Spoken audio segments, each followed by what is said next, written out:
Hello, this is Mike McMeekin, President and Executive Director of Engineering Change Lab USA. Joining me today is Cindy Cooper, Senior Program Officer at the Lemelson Foundation. And we are here today to briefly recap the recent Engineering Change Lab Summit, Scanning the Horizon of Engineering Education, the Sustainability Imperative. Engineering Change Lab is grateful to our sponsor for the summit, NCEES, and to our collaborators, ABET, Engineering for One Planet, and Olin College of Engineering. It is clear that the challenges we face in the 21st century require greater contributions from the engineering community. Increasing our contributions will require change and adaptation in the way we approach our work and in the way that we educate engineers. The need is amplified when you consider that today's engineering graduates will spend up to 40 years in their careers, and that the projects they contribute to will last for up to 75 to 100 years. The theme of our summit was that an increasing focus on sustainability is the key to transforming engineering education. One of the organizations that is leading this shift is the Lemelson Foundation through their Engineering for One Planet initiative that seeks to transform engineering education such that sustainability becomes a core tenet of the profession. Cindy, welcome.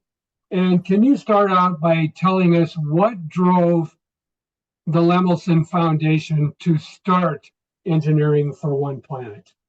Thank you so much, Mike. It's really a pleasure to be here and to be part of this conversation. And one of the things that's really key is that we are supporting this work, we believe in this work, and it's not our work as just the Lemelson Foundation. This is really a collective effort, and hundreds of stakeholders are involved in taking Engineering for One Planet forward. It's a really good question. Where did it begin? And you did a really nice job of articulating the need and the vision of EOP that ultimately sustainability would just be a core tenet of the profession. And the short answer to, how did this start? Why are we doing this? Is that engineers are amazing problem solvers. We have really serious problems that we need to address in climate, in the environment. So we need engineers involved in that, but all engineers impact the environment. All engineers impact climate potentially through other activities that may have nothing to do with addressing environmental issues. So, we need to ensure that not only do we have folks who are prepared to solve problems and challenges, but that the solutions of today don't become the problems of tomorrow, regardless of the engineering activity that's taking place. And that's really, the sort of that fundamental core of, why change things? Why do we need this? The longer story as to, how did Lemelson get involved in this relates to our kind of values and the context of what we're trying to do more broadly and what we were created to do. So the Lemelson Foundation has been around for almost 30 years. Engineering for One Planet's been around for just a few years. Really, we started to create it about 5 years ago. And the Lemelson Foundation was created by an amazing inventor and prolific inventor named Jerry Lemelson and his wife, Dolly. And the mission that they created for the foundation was to improve lives through invention. And one of the ways that Jerry and Dolly wanted to realize that mission was by supporting programs that prepare the future generations of inventors to make a positive impact through invention. And that ends up being actually really a big intersection with engineering. And what I was hired at the foundation to work on was supporting the future engineers in higher education. One of the partners that we've worked with throughout the years, in fact, this organization was also the brainchild of Jerry Lemelson, is VentureWell. And VentureWell has a number of programs and focuses very heavily on supporting those next generation of inventors and invention-based enterprise creators. And so we've been working, for many years together. We have this ethos of making the world a better place through invention.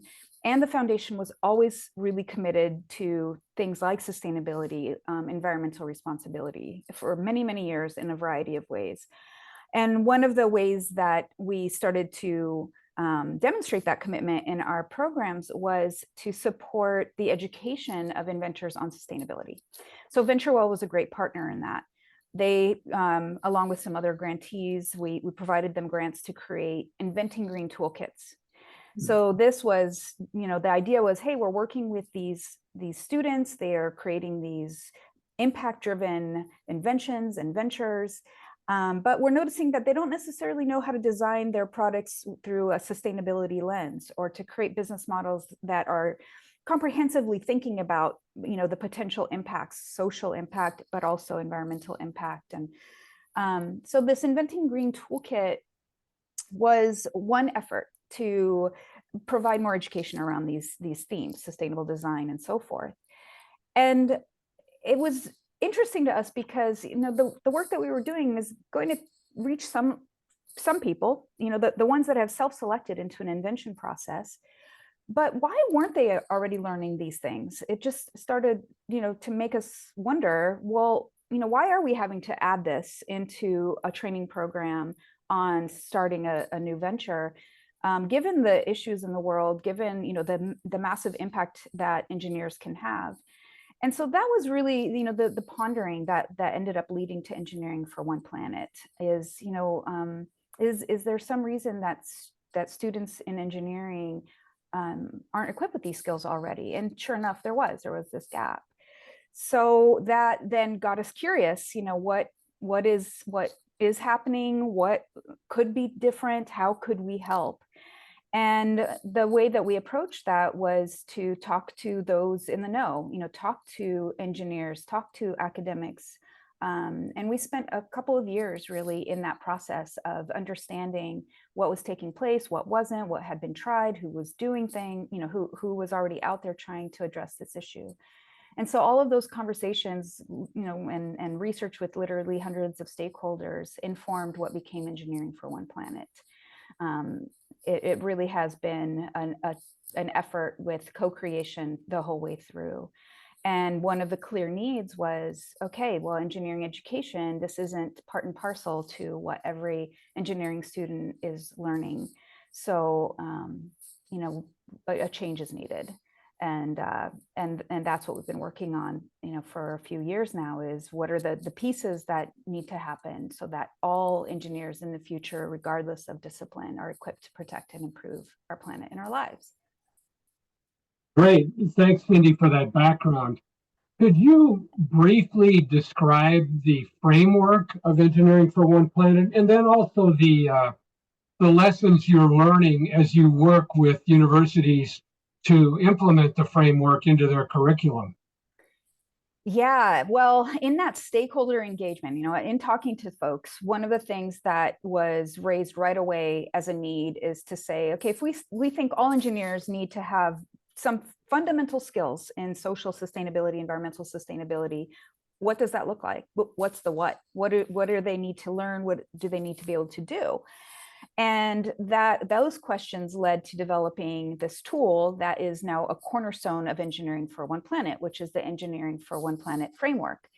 This is again, collection co-creation from people who are experts in sustainability and engineering, both in academia and in industry, as well as the social sector, coming together and saying, these are the types of topics that people need to learn, that engineers need to learn.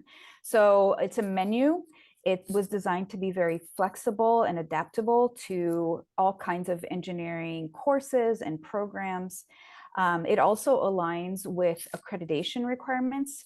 So one of the beautiful things in engineering is that the accreditation body, ABET, does actually stipulate that accredited programs need to teach students various aspects of sustainability.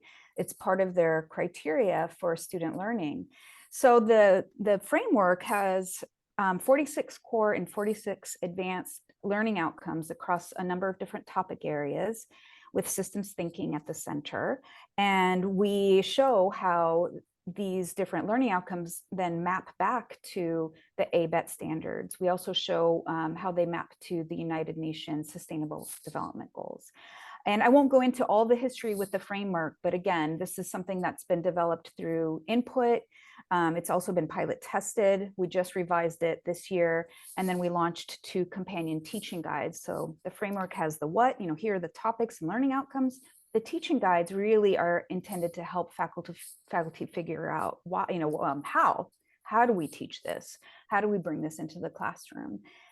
So one of the things that we've learned is that having that tool and the related teaching guides and the common language of the framework is really helpful to faculty who are trying to figure out how to bring this into their courses, because they didn't learn this themselves when they were studying engineering. And that was by far the biggest gap, need, challenge to getting this work started is, what changes, but also how do we help faculty to integrate this into their own teaching when they didn't experience it themselves. So in the work that we've been doing, we have helped to generate those tools to facilitate change. Another lesson is that it's really helpful to provide some support. So we've provided some small funding to help faculty carve out the time or pay for expenses that they might incur, bringing people together to figure out how to create curricular change on their campus. Another lesson I would say is that working with others is extremely valuable. And faculty trying to do this alone, without a support group, without people to bounce ideas off of, is incredibly difficult. It also means that things are less likely to sustain over time.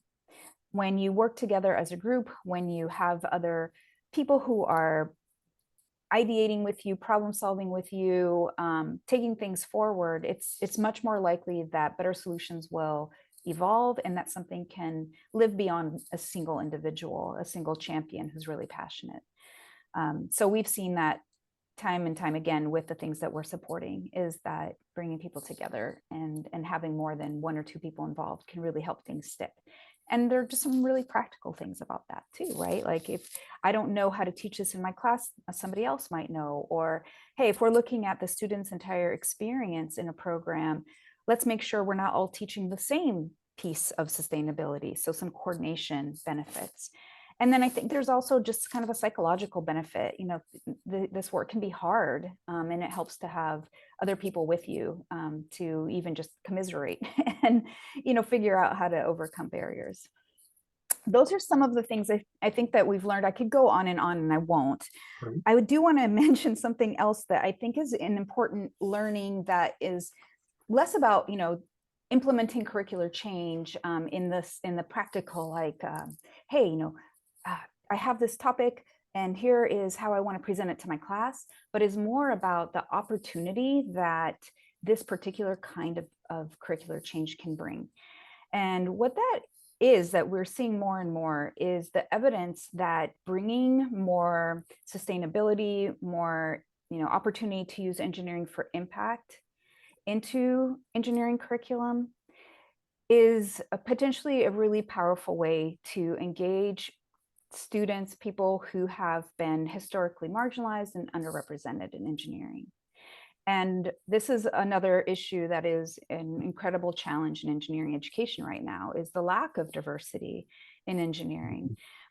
But there's this growing body of research. One researcher that comes to mind is Dr. Ebony McGee. One of our pilot grantees did a little bit of research on this topic.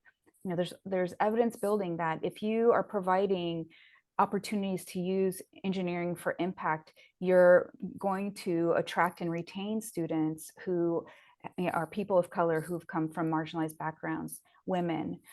So we need that. We need that because those who have faced the worst environmental challenges are those communities that have been historically marginalized. They're disproportionately affected by these issues. We need their minds, their experiences to solve these issues. And diversity is correlated with sustainability performance. So I would say, that's a broader lesson learned. And I think there's huge opportunity to learn even more about that. Yeah, thank you.